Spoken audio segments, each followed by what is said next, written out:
So if you take young, healthy males in their 20s, student age, student population, and you've probably heard of this 10,000 steps that you need to do in any given day in order to be healthy.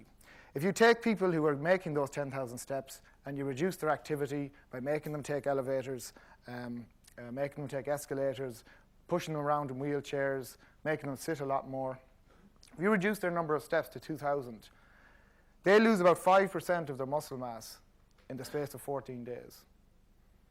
So I said that usually we lose about 3 to 8% per decade over the age of 30. These guys lose 5% of their muscle mass within 14 days. If an elderly person over the age of 70 is bedridden for 10 days, they lose 10% of their muscle mass. In other words, depending on the situation, in as little as 2 weeks, you can lose the equivalent muscle mass of what would take a decade to lose. So we want to avoid these things. We want to avoid mobilization, we want to stay active, and we want to avoid bed rest where possible. So how should we do this? And typically what we're told is that we need to get out and walk more. We need to do half an hour of activity accumulated on 5 different days of the week. Well, I'm going to tell you that that's probably not enough. So the principle of specificity in terms of exercise training is that the body adapts specifically to the imposed demands. So if we want to get bigger, if we want to improve our strength and improve our muscles, we have to lift weight. Going out for a walk isn't going to make you stronger. And in fact, there's some evidence to say that people who are lifelong endurance or aerobic or cardio exercisers are predisposed to losing muscle mass compared to those individuals who do strength training.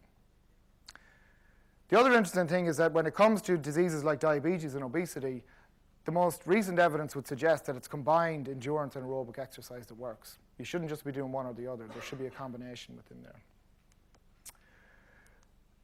A second principle in exercise training is the principle of progressive overload. And this is Milo, the wrestler, 2,500 years ago, a famous Greek wrestler.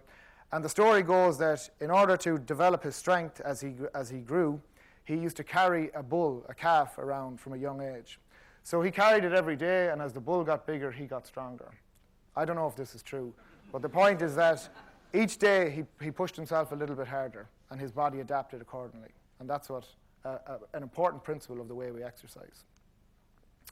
So then the question is, if an adult is old, or in this case they're over 85 years of age, if we exercise train them, can they actually make improvements? So on the left-hand side, what you're seeing there is pre and post, and what you're looking at is the cross-sectional area. And in this particular individual, that person's muscle in their quad, again, in their thigh muscle, has increased by about 44%. On the right-hand side, you're looking at their improvement in strength. It's improved by about 50%. That was after 12 weeks of training that focused on the quadricep muscles in 85-year-old individuals. So in this case, the muscle wasting could be reversed. In other words, we've reversed the aging process. So how should we exercise then? Do we have to go to a gym? Do we have to invest in expensive equipment? Something we're excited about at UCD at the moment is using body weight exercises. So these are exercises that you use your own body weight in space to provide a resistance against your muscles. So I'll give you 2 little studies that we've done right now. We took young college-age males, again, obese and overweight, and we trained them for 6 weeks. 3 days a week, half an hour each day, and all they did were these body weight type exercises, no equipment.